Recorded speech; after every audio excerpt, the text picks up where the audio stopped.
appearing today. I look forward to hearing your testimony. Around the world, freedom of expression, one of the underpinnings of democracy, is under attack. We've seen that countries throughout Asia-Pacific region have become models for repression and censorship.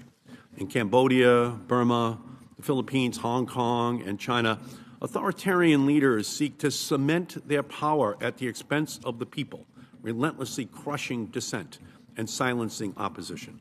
They have weaponized laws to bring those who speak out to heel, to inspire self-censorship, to sow fear and discord, often under the veneer of the legal system. We cannot protect democracy at home or abroad if we do not protect the right to nonviolent self-expression and freedom of the press. Unfortunately, today, the Asia-Pacific region is leading the world in efforts to restrict freedom of expression. China, Burma, and Vietnam were among the top 5 worst jailers of journalists globally last year, according to the Committee to Protect Journalists. In Cambodia, Hun Sen and his cronies continue to backslide into authoritarianism by using the COVID-19 pandemic as justification to crack down on journalists and opposition figures. Journalism can be a deadly business, even in democracies. Just 36 hours before Maria Ressa accepted her Nobel Peace Prize, one of her colleagues was shot and killed in the Philippines. And Maria has risked her own freedom to protect the universal bedrock principles of a free press and rule of law. Sarah Cook of Freedom House stalwart has spent her career shining a light on abuses against these very freedoms. As Hong Kong authorities have wielded a new national security law to clamp down on political activity, grassroots activists like Joey Su are on the front lines of defending freedom for Hong Kongers. We need journalists, activists, and ordinary citizens to continue to speak truth to power and to shine a light on government abuses, from genocide in Burma and to Xinjiang to politically motivated detentions in the Philippines. The People's Republic of China has made its authoritarian campaign of repression a key export to other countries. In 2016, Xi Jinping told state media, quote, "Wherever the readers are, wherever the viewers are, that is where propaganda reports must extend their tentacles." Those tentacles have permeated Taiwan, where PRC disinformation and media influence operations have increased in the past several years. Taiwan is the subject to more disinformation from Beijing and other governments than any other place in the world, including in the run-up to Taiwan's 2020 presidential election. The PRC is spending billions to expand the global reach of its state-run media outlets, exporting its authoritarian model. This is why I work with my colleagues to secure the single greatest increase in funding in Radio Free Asia's 25-year history in the Senate-passed Innovation and Competition Act. Additionally, my Asia Reassurance Initiative Act, which former chair of the subcommittee, Cory Gardner, and I championed together, authorized more than $1 billion over 5 years to support democracy, human rights, and the rule of law in the Indo-Pacific. But the United States must do more to push back against the authoritarian playbook of repression and hold up these values as a focal point of American foreign policy. I look forward to hearing the recommendations from the witnesses on how the United States can better support freedom of expression and push back against the assault that is underway in Asia. And we're going to be hearing from Senator Romney in just a bit. He's been delayed, but he does believe this is just a very, very important hearing to shine a spotlight on these human rights abuses. So joining us after arriving from the Philippines earlier this week is Ms. Maria Ressa. Ms. Ressa is a 2021 Nobel Peace Prize laureate, co-founder of the online news publication Rappler, and has worked as a journalist in Asia for more than 3 decades. Ms. Ressa received the Nobel Peace Prize along with Russian journalist Dmitry Muratov for their efforts to safeguard freedom of expression. Ms. Ressa is a fearless champion of freedom of expression and has used her voice to expose the abuses of the regime of President Duterte.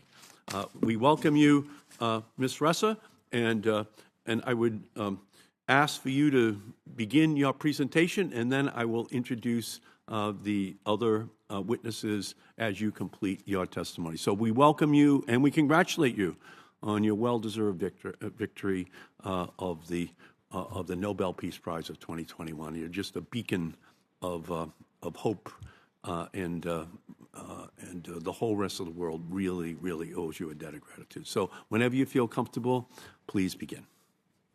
Thank you. Thank you so much, Senator Markey. Thank you for inviting me to speak today. I really would like to share only 3 points. First, to tell you what we're living through as journalists, as human rights defenders in the Philippines. Second, how technology for profit has become an insidious tool for tyranny globally and what you can do. And finally, what we're doing to help safeguard our elections in exactly 40 days. This is, I call it an Avengers Assemble moment in my nation's battle for facts. I've been a journalist for more than 36 years, so I'm old. In 2016, Rappler came under intense online attack because we exposed the brutal drug war and the propaganda machine that was attacking journalists, news organizations, human rights defenders, and opposition politicians. The weaponization of social media you referenced, well, we lived through it, but that was followed by lawfare, the weaponization of the law, twisting the law to target us. In 2018, the Philippine government tried to revoke Rappler's license to operate, and while we continued to fight it legally, within 4 months, we lost 49% of our advertising revenue. In less than 2 years, my government filed 10 arrest warrants against me. In order to travel, you never realize how wonderful that freedom to travel is until it's taken away. I have to ask permission from the courts. Sometimes I get it, sometimes I don't. One of the times my travel was denied at the last minute was when my aging parents in Florida, both ill, had asked me to come because my mom was getting an operation. I got a no from the last court at the last minute. Shortly after the Nobel Peace Prize, Rappler has received 22 new complaints, potential new legal cases. Last Friday, we received 8 in one day, 8 subpoenas.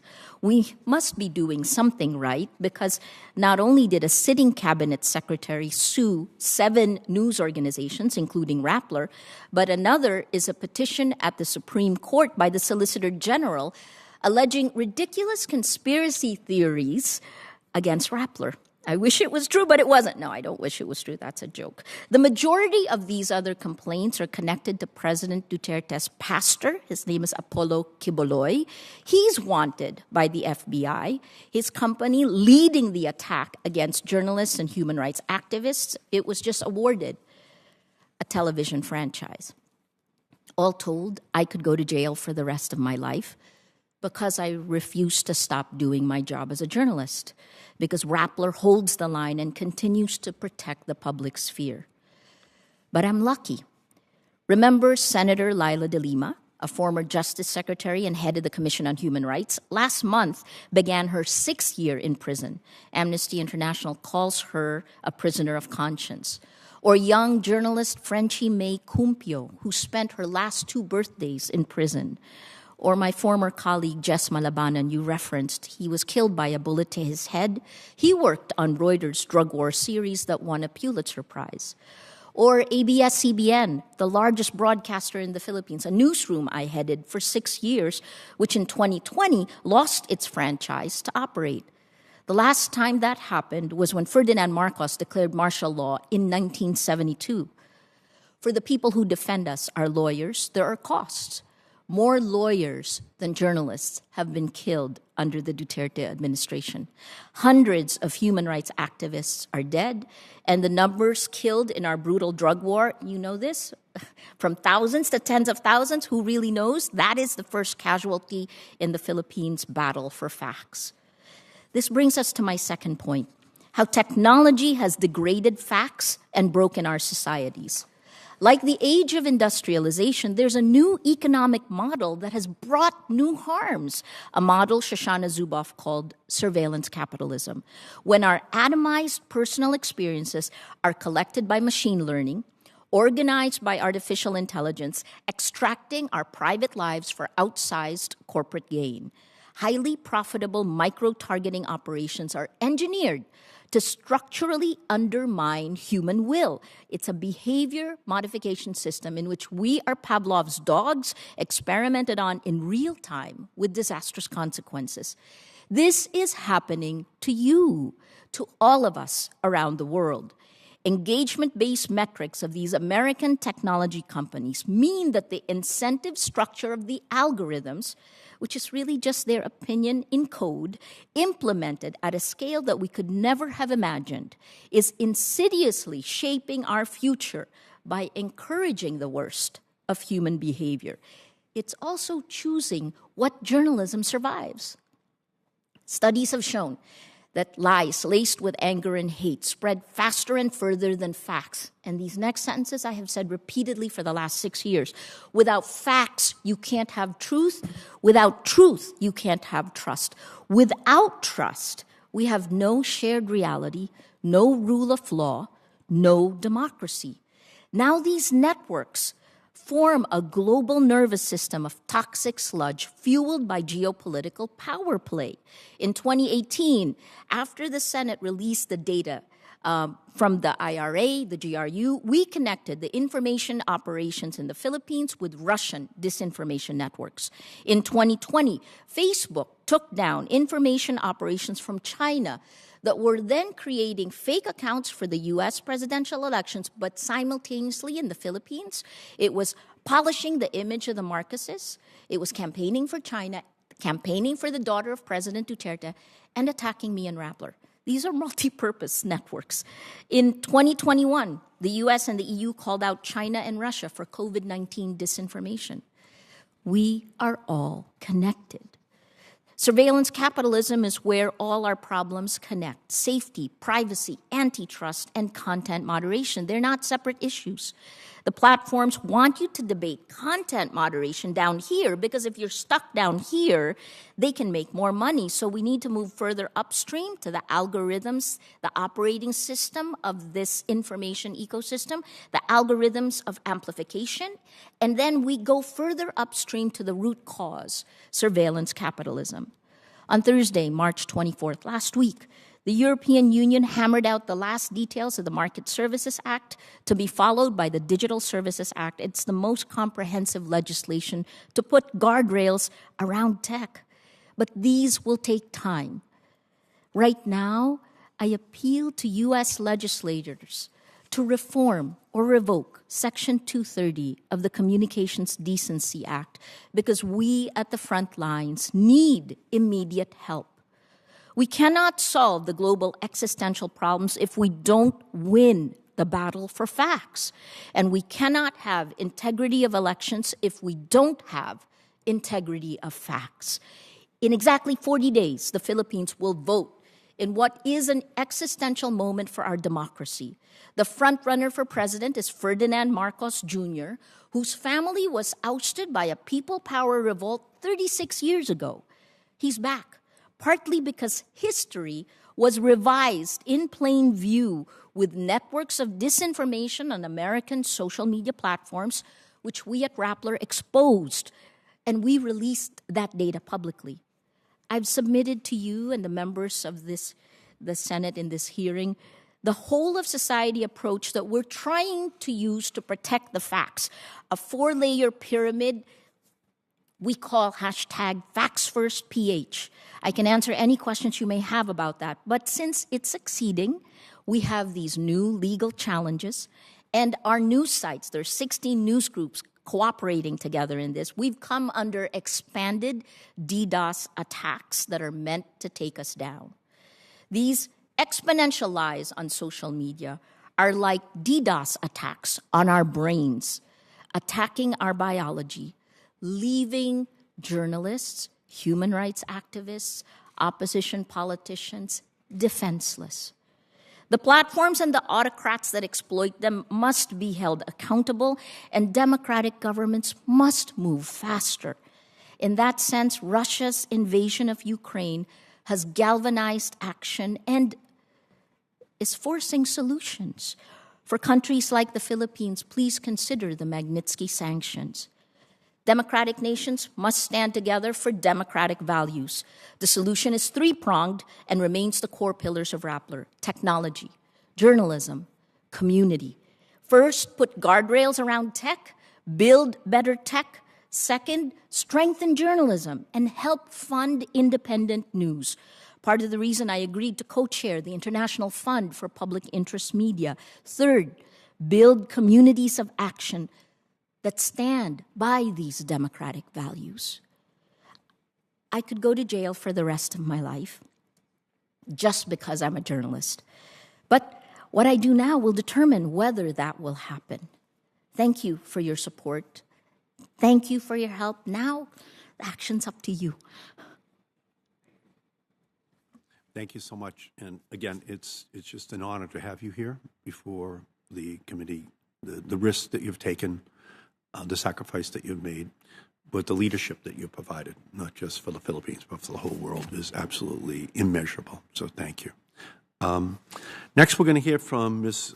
Joey Su, who, again, is a student activist, a policy advisor at Hong Kong Watch, and advisor to the Interparliamentary Alliance on China.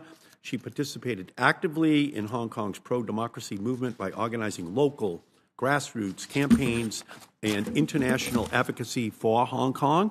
Her focus is on human rights in Hong Kong, East Turkestan, Tibet, and other regions in China, and she writes on U.S.-China relations and Hong Kong politics.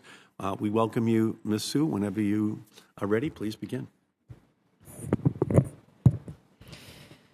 Good afternoon, and thank you, Chairman Markey, and thank you, Maria, and also Sarah, for their very outstanding work in defending human rights and also, most importantly, freedom of expression. So my name is Joey Siu. I'm the policy advisor to Hong Kong Watch. I was born in North Carolina and moved to Hong Kong when I was 7. I became an activist, and in September 2020, I was forced to flee Hong Kong to leave my family and friends and come back to the States under the risk of political persecution with the national security law implemented by the Chinese government in Hong Kong.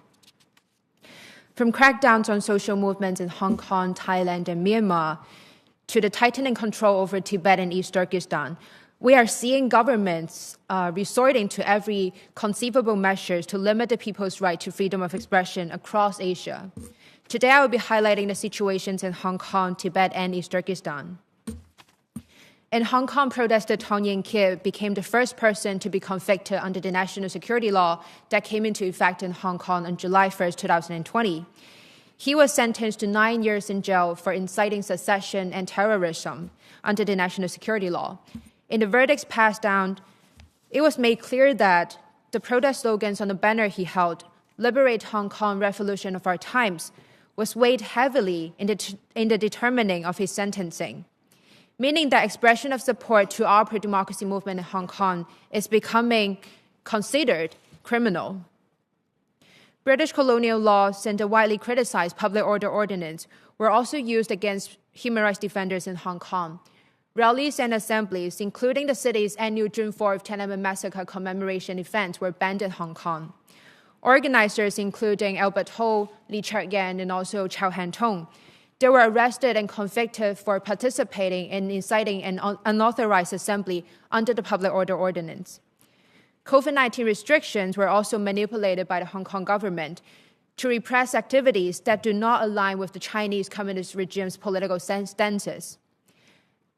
As we people across the world stand in solidarity with Ukraine against Russia's invasion, we're seeing that people in Hong Kong participating in peaceful pro-Ukraine demonstrations being fined, being warned by the Hong Kong government for what they say are violation of relevant COVID rules.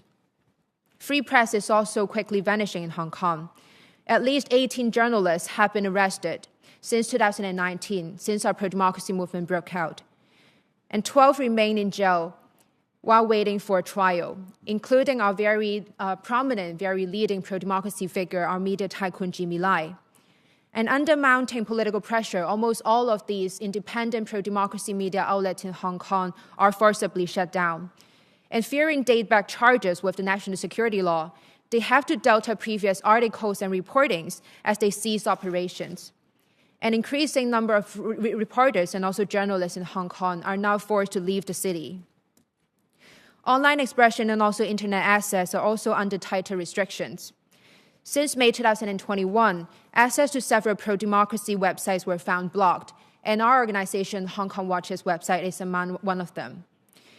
Free expression is also seriously encroaching Tibet and East Turkestan. According to Freedom House Freedom in the World 2022 report, Tibet was ranked again for the second year in a row, the least free country worldwide. It is one of the most restricted and strictly monitored regions across the globe, with heavy police presence and also surveillance. That has created an almost complete information blackout in Tibet. Last month, a popular young Tibetan singer, Tewa Norbu, self-immolated in front of the Potala Palace in Lhasa. The Chinese government very quickly took control over the scene and restricted information from being reported and circulated. It took Tibetans in exile and also other human rights organizations almost a month just to confirm the news that it really happened. Because Beijing does not allow any foreign media presence in Tibet, it is incredibly hard and time-consuming for people outside to obtain first-hand information.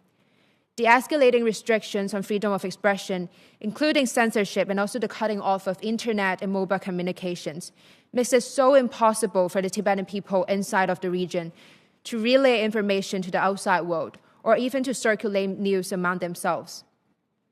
The Chinese Communist regime's anti-extremism policies in the Uyghur region is yet another example illustrating the horrific assault on freedom of expression. With all-round surveillance systems installed across the region, Uyghurs cannot express their opinions, faith, or culture freely. At least 1.5 million of Uyghurs were arrested for relevant reasons and are now detained in camps, experiencing political indoctrination, horrendous physical and sexual abuses, with absolutely no room for free expression. As freedom of expression continues to be under assault across Asia, it is important that the United States continue to fulfill our obligations and demonstrate leadership in defending our shared beliefs and also values. First of all, it is so crucial that we offer necessary humanitarian relocation channels for all those who have well-founded fear of persecution, especially politically exposed journalists, activists, and protesters. Secondly, I believe that we should continue to enhance our support to our existing government-funded media services, including, as Chairman Markey have mentioned, that Radio Free Asia and Voice of America. I think it would also be considerable that we extend our support to media agencies proximate to the oppressed regions in Asia, in democratic countries like Taiwan and Japan, to ensure the continuous and timely coverage of development. Last but not least, beyond individual actions, it is also essential that we continue to work with like-minded partners and to lead a multilateral alliance to defend free expression against encroachment from authoritarian regimes. Thank you. Excellent. And thank you for all of your great leadership as well. And we're joined now by Senator Romney. And I don't know if you would like to make an opening statement right now, Senator. I will ask that my comments be submitted to the record. I won't have to read them for this group. I'm so late. I apologize for being late, and you know what I was up to. So I appreciate being able to hear from those that are testifying today. Thank you, Mr. Chairman. Excellent. I thank the senator from Utah. And finally, we're going to hear from Ms. Sarah Cook. She is Research Director for China, Hong Kong, and Taiwan at Freedom House. At Freedom House, she directs the China Media Bulletin, a monthly digest in English and Chinese providing news and analysis on media freedom developments related to China. Her comments and writings have appeared on CNN, Wall Street Journal, Foreign Policy, and U.S. Congressional Executive Commission on China. So we welcome you, Ms. Cook, and whenever you are ready and interconnected to the committee, we welcome your remarks. Excellent. Are you able to hear me okay? Yes, we can. Great. Thank you very much. Senator Markey, Senator Romney, thank you very much for the opportunity to testify. And I do apologize that I'm unable to join you in person. Given the title of this hearing, it will not come as a surprise that the most notable trend related to freedom of expression in Asia is how much it is declining. Data from Freedom House shows the shrinking space is not limited to a small number of countries or only part of the region. It cuts across subregions and across different forms of expression, affecting press freedom, internet freedom, academic freedom, and religious freedom in both democracies and authoritarian regimes. Over the past 5 years, 12 out of 15 countries in Asia assessed in our Freedom on the Net report experienced declines in internet freedom. Other notable trends are: 1, the adoption and enforcement of new restrictive legislation, including in China, India, Myanmar, and as Maria mentioned, the Philippines. 2, severe legal penalties for online and offline expression, including prison terms of 15, 43 years, or even life imprisonment in Vietnam, Thailand, and China. And 3, the disproportionate impact on ethnic and religious communities, who are often more severely punished or censored than the country's broader population. In China, for example, alongside Uyghurs and Tibetans, Inner Mongolians, Christians, and practitioners of Falun Gong often face greater censorship and harsher legal penalties than other citizens. So what is driving these declines? First, the COVID-19 pandemic has played a vital role, as governments across the democratic spectrum in Asia have resorted to excessive surveillance and used arrests to crack down on free speech during COVID. But COVID's only one factor. Other contributing factors will actually extend long beyond the pandemic. First, elections and other political leadership transitions tend to invite increased restrictions on speech, both online and offline. Second, locations that have faced the greatest declines in recent years had experienced mass protest movements pushing back against repression, which were then cracked down upon, including in Myanmar and Hong Kong. And third, more sophisticated and pervasive surveillance technologies facilitate identification and prosecution of political opponents and ordinary citizens who share disfavored information on various topics. So what has been the role of China in all of this? As the world's largest authoritarian regime and a major economic power, the Chinese Communist Party's ability to itself construct the world's most sophisticated and multi-layered apparatus of information control has demonstrated that such a project is possible, and it's played a role in normalizing digital repression. More directly, Beijing's own media influence include exercising control over diaspora media, engaging in disinformation campaigns in Taiwan, but also the Philippines, and using control over digital television networks built by Chinese firms in Cambodia to provide advantageous access to Chinese state television. As China-based social media platforms and news aggregators grow in popularity in the region, the vulnerability of users to manipulation from Beijing intensifies. In addition, a recent study found that at least 11 countries in Asia had signed smart city or safe city project agreements with Chinese vendors since 2013.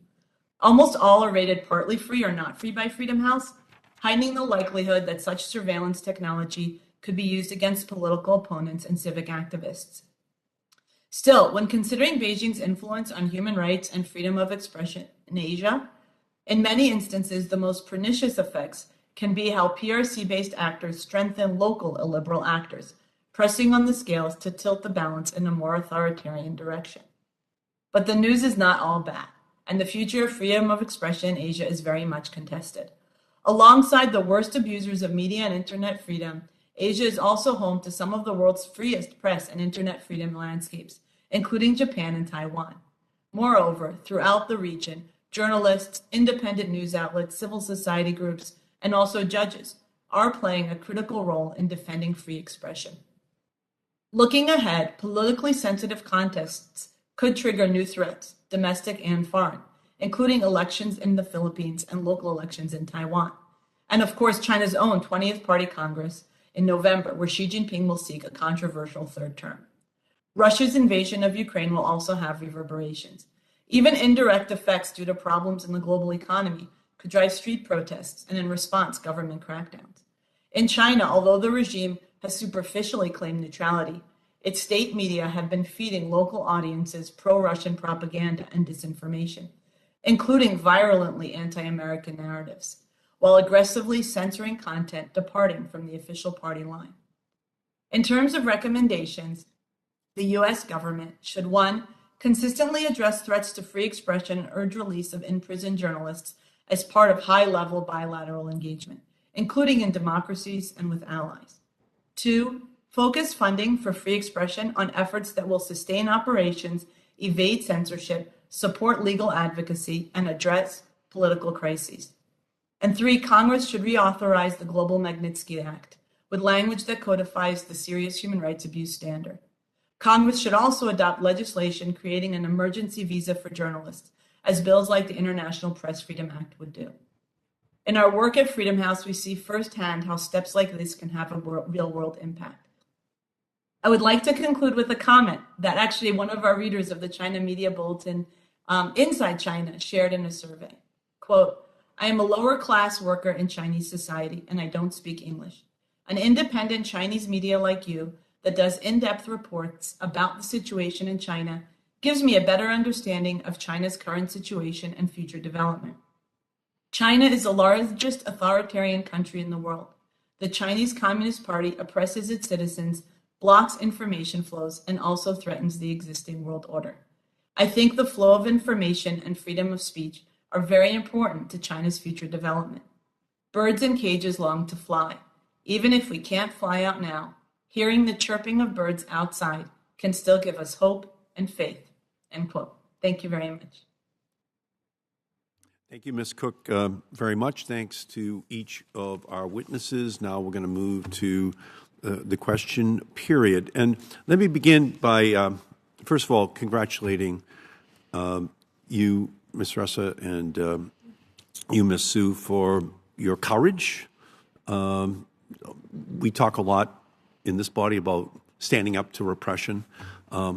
That's been your lives. That's what you've been doing. And we very much are in awe of the lives you've lived and the fights that you have been willing to engage in to protect freedom in not just your homelands, but across the whole planet. So we thank you for that. We begin, Ms. Ressa, with the numbers. These numbers are staggering. We've heard the statistics about the 22 journalists and 63 lawyers killed since President Duterte took office in 2016. Each of these numbers represents people who you've known, people who you've worked with, and you have lived in this atmosphere of intimidation that you have resisted to the extent to which you won the Nobel Peace Prize last year. Can you talk about the personal impact all of these murders have had on you and your colleagues in trying to bring the truth to the Philippine people? First of all, thank you again. Thank you so much for listening. I think that is the first, that we're not alone. That's also something that the Nobel Committee helped bring not just to journalists in the Philippines, but to journalists all around the world. Because this kind of sustained attacks that we have gone through globally in the last decade is unprecedented. It's actually now 66 lawyers killed since last year. I mean, since under the Duterte administration instead of 63. Senator Markey, Senator Romney, sometimes we've hit new lows in terms of expectations and new normals in terms of violence. In 2016, I just remember every night being shocked that there would be another body dumped on the sidewalk, the face masked in tape, and it got to a point where by the end of 2016, moving into 2017, the Amnesty International report that came out that year, where there was an average of 33 people killed every night, every day. Our one team we only had one team that would go out overnight, and they would come back with at least 8 dead bodies. That was when I began to realize something has fundamentally changed. And then when that became a new normal, and by 2017, the numbers changed in plain sight. The Philippine police changed the almost 7,000 people killed back to 2,000 in plain sight. And they just changed it and atomized it. So these numbers sometimes don't hold any meaning. I just feel for me, I'm at the tail end of my career. And I feel like this moment is extremely important. It is the reason why Rappler was set up. And so what we did is we worked with our communities. And we wouldn't have been able to do this without our communities, both financially and spirit-wise. I think that's part of the reason the solution really has to be with communities. How do we bring democratic norms back to a more robust place? It has to be with the will of the people, and what we have learned from our communities is that they want us to hold the line, and they're prepared now to do that with us. Great, thank you.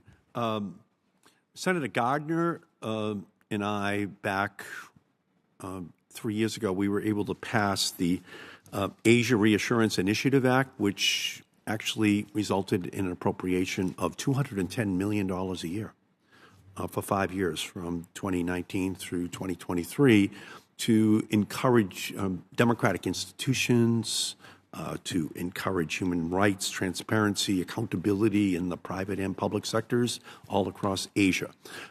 We're right now in the process of negotiating an extension of that on the committee. It was about $1 billion that we were able to put in back 5 years ago, and it's a way of thinking of Asia where we're in the game. The United States is helping to support those very important institutions.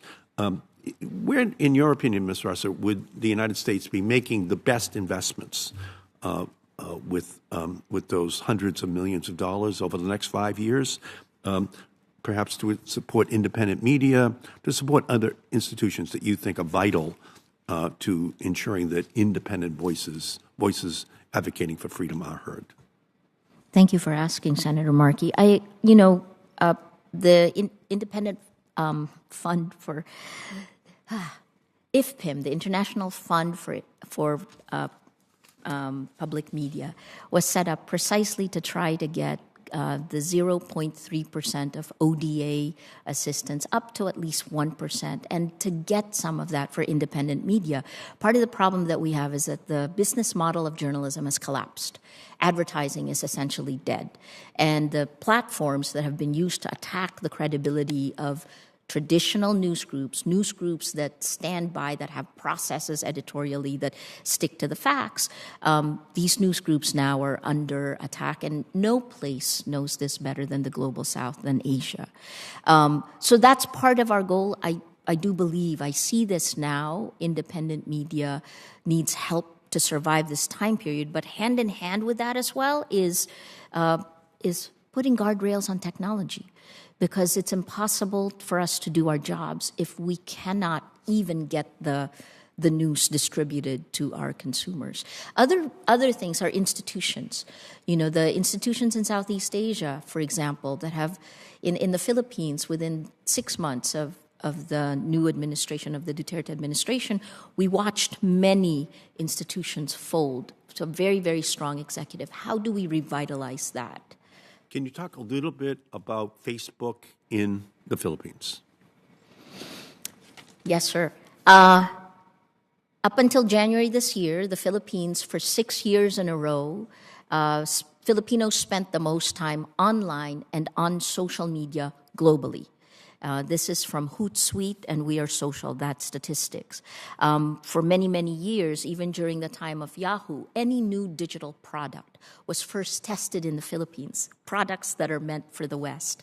And in 2018, when I interviewed the Cambridge Analytica whistleblower, Christopher Wiley, he called the Philippines the Petri dish, because he said this is where Cambridge Analytica and its parent partner, SCL, tested these tactics of mass manipulation. And if they worked in the Philippines, then they would, the word he used was port these tactics over to you. So we were the guinea pigs, you were the targets. Social media is, I think, an extension of how our institutions are weaker. And so what wound up happening is it has to be someone you know to get things done. Before we were the social media capital of the world, we were the texting, the SMS capital of the world. It helped in protests that were organized against President Arroyo in when she had taken office, right? Texting capital of the world. This social networking can be a boon and can be a curse. And for a period of time, it was a blessing. This is why I started Rappler on Facebook. But at a certain point, by 2015, when instant articles was introduced, the same algorithms of amplification weren't changed, and news went into this system where you can't, the system actually doesn't distinguish between fact and fiction. And it literally rewards lies laced with anger and hate over facts. So that's our biggest problem right now as journalists. Thank you. Senator Romney. Thank you so much. I appreciate the chance to hear from you, and your testimony is quite moving and disturbing. And I will not be able to stay with you long. I came late and I have to leave early, but I do want to ask a couple of questions. First, I'll ask Ms. Su, could you give me a sense of to what extent do the people of Hong Kong understand what's happening among them, what's happening in Hong Kong? Do they have access to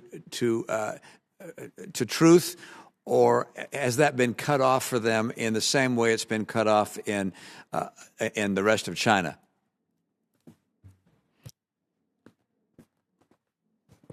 Thank you, Senator Romney, for your question. So, as I have mentioned in my testimony, the national security law was passed by the Chinese government, and it came into effect in Hong Kong on July 1st, 2020. And that really changed the lives of Hong Kong people, and that really imposed a very, very tight restrictions in terms of our access to internet, to information, and that imposed a very tight restriction in regards to our freedom of expression. So under the national security law, any permanent Hong Kong resident or actually any foreign person who are considered to have committed crimes under the names of subversion, secession, terrorism, and collusion with foreign forces could face up to lifetime imprisonment in Hong Kong.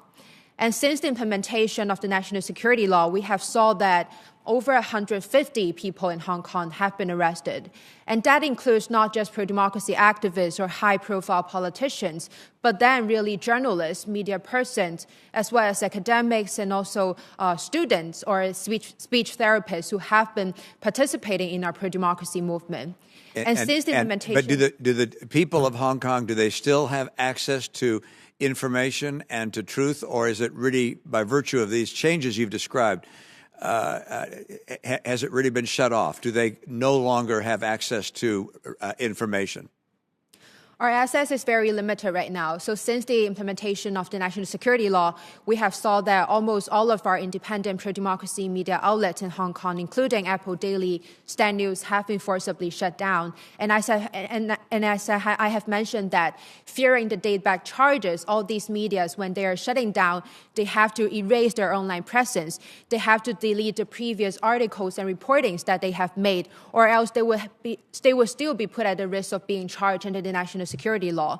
And aside from that, we're also finding that the access to internet and also online information is going to be very limited in Hong Kong. So since May 2021, we have found that several pro-democracy websites are being blocked in Hong Kong. And last month, our organization's website was also being blocked in Hong Kong. And on top of that, we have received a letter from the Hong Kong Police Department asking us to remove our content regarding our campaigns on free political prisoners and asking for international sanctions against Chinese and also Hong Kong officials to be removed. So that really illustrates the picture. Thank you.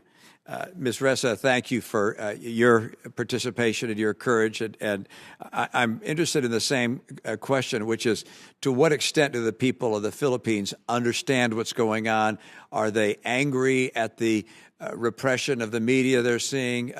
Do they have access to truth, or are they blindly going along with what's happening and not paying much attention to it? Thank you, Senator Romney. I think in the beginning, in 2016, what we saw was a gradual polarization of our society. And it was a very simple thing because we spend so much time on Facebook, right? And what happened was the one algorithm, how you grow your network, friends of friends, that algorithm essentially meant that in 2016, while we all agreed on the facts, if you're pro-Duterte, you moved further right. And then if you're anti-Duterte, friends of friends meant you move further left, 2017, 2018, 2019, 2020. So this is where we are. Our society's been polarized. And in the beginning, in 2016, up until I would say this year, fear played a factor. The kind of exponential where free speech was being used to stifle free speech, attacking exponentially somebody who would criticize the drug war, for example. Those were the first citizens attacked on social media. People were afraid and it became silent. And then we went through 6 years. Now we're right before elections, 40 days before elections, and it's extremely chaotic in the Philippines. People are finding their voices. I think this is why it's leading to an existential moment. Do people know what's happening? Yes. The battle for democracy can be won in our country. And, I have not stopped speaking. Our communities have move forward. But again, until we can actually reach people, until the virus of lies, this is what I started calling it before the pandemic began.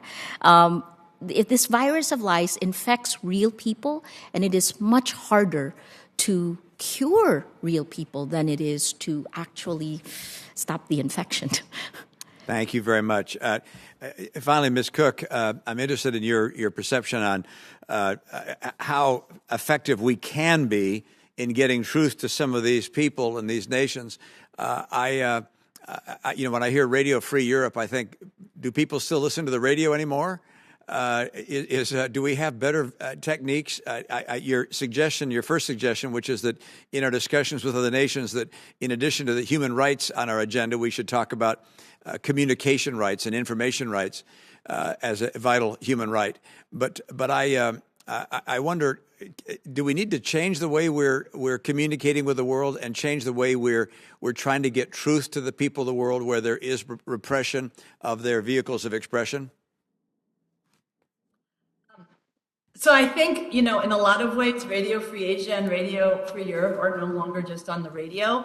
And I think you do see, some really critical ways, especially using circumvention tool technologies and other avenues to get information to people inside China. Even in places like China, there are actually a lot of people with illegal satellite dishes that will listen to dissident satellite TV stations. Will try to access BBC in Chinese. So I think you do see situations where people are able to access uncensored news. It's just very hard, and so I think they need more and more. There's just many more barriers. But you do see that demand, I think, outstrips supply. And so, especially in terms of on the technological side, trying to find ways to help people in places where information is blocked get access to that. But honestly, there's also all kinds of other avenues of supporting, for example, Hong Kong media to preserve and revive the content that they've had to delete in Hong Kong. Is some of it saved? Can they revive it outside so people can access it? Because in Hong Kong, for example, there isn't a full Great Firewall just yet. We're starting to see inklings of it, but it's not to the level of mainland China. And so I think that's so vitally important. I think we just shouldn't underestimate the demand for information in different countries, as well as the creativity that people have, civil society groups, digital activists, even traditional media, in using a variety of platforms to reach users. On the other hand, we shouldn't underestimate how creative the Chinese Communist Party state media can be as well, because they're becoming more effective at using global social media platforms as well, and to manipulate those. So it's definitely, a two-sided battle there. Thank you much. Senator Markey and I both have to go vote, and so we're going to take a recess for a moment. As soon as he gets back, and he's already gone, he'll come back, and I'll run off and vote now. He will be back and continue the conversation. So you all can take a break for a moment here, and we'll resume in just a moment. Thank you.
We'll come to order.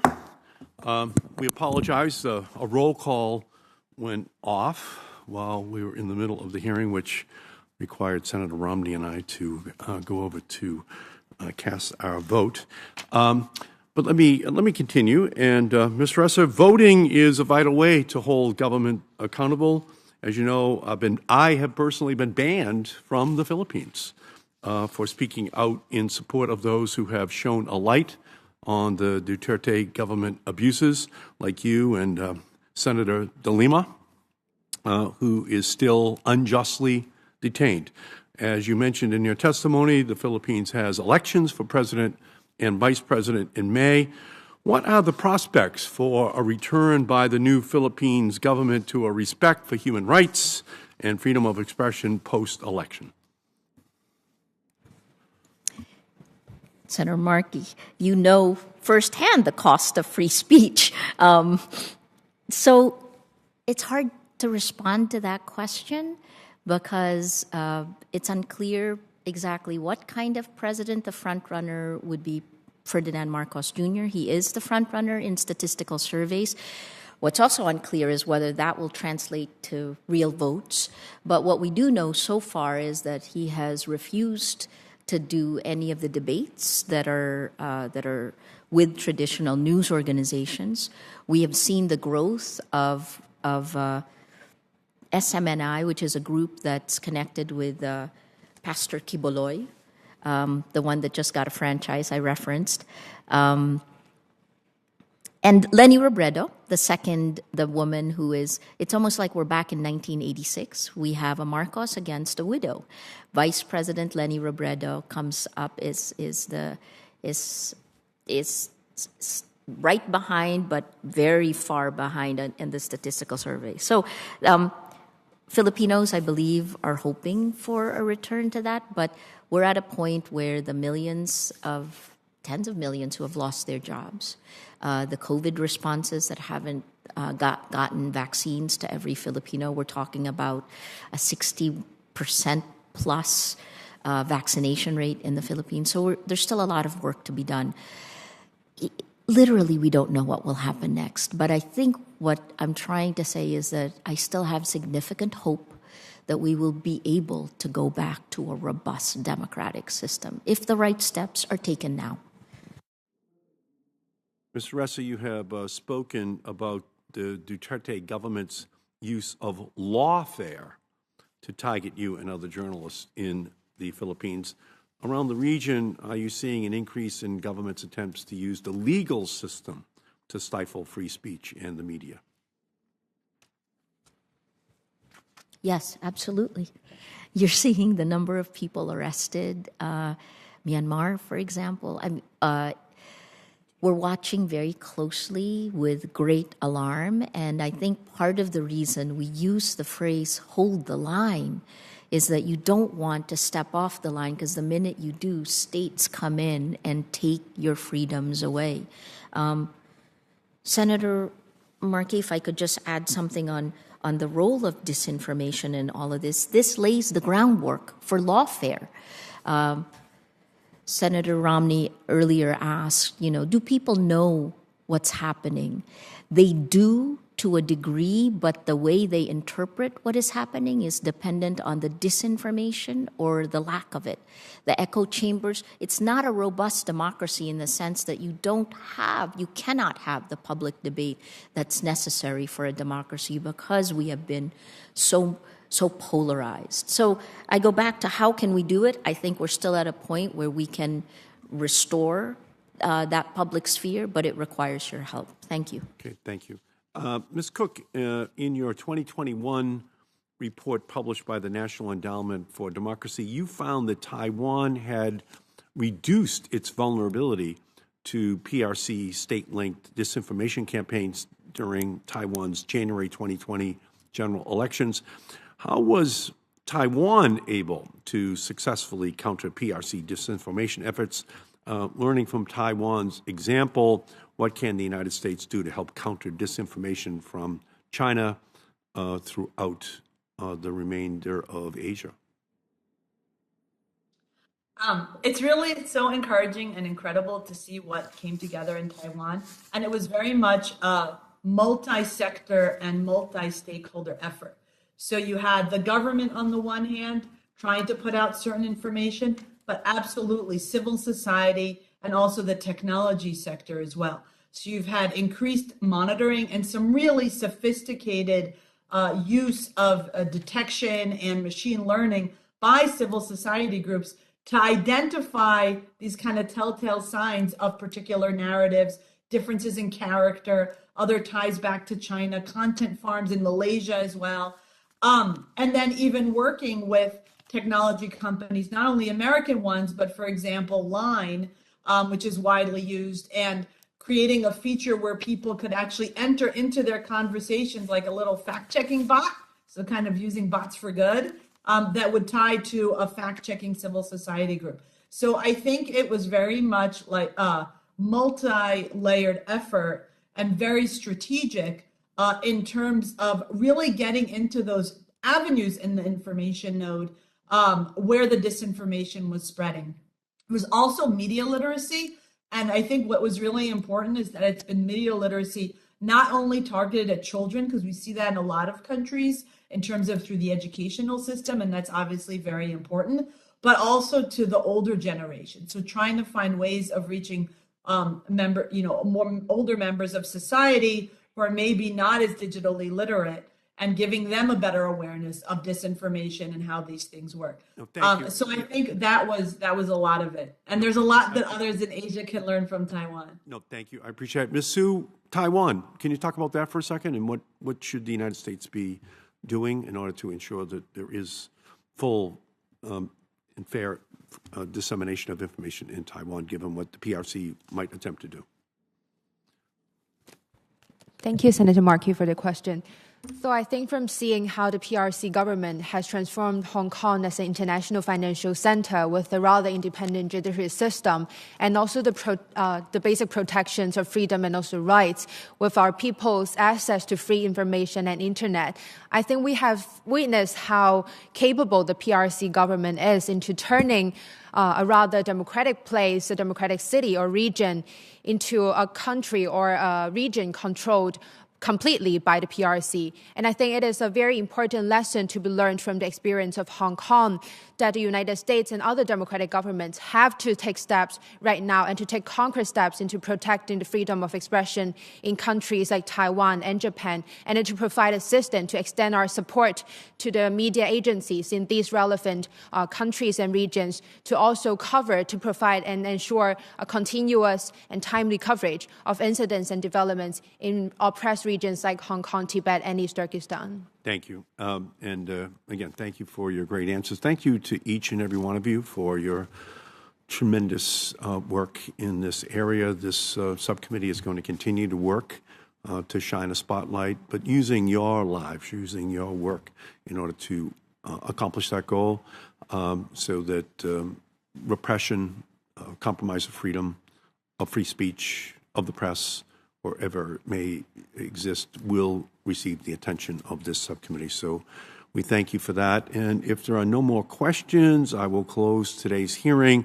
And to our witnesses, thank you for your testimony. To the members of the committee, the record will stay open, and you will have until the close of business on Friday, April 1st, to revise and extend your remarks and submit questions for the record to our witnesses, and we would ask our witnesses to respond to those questions in a timely fashion.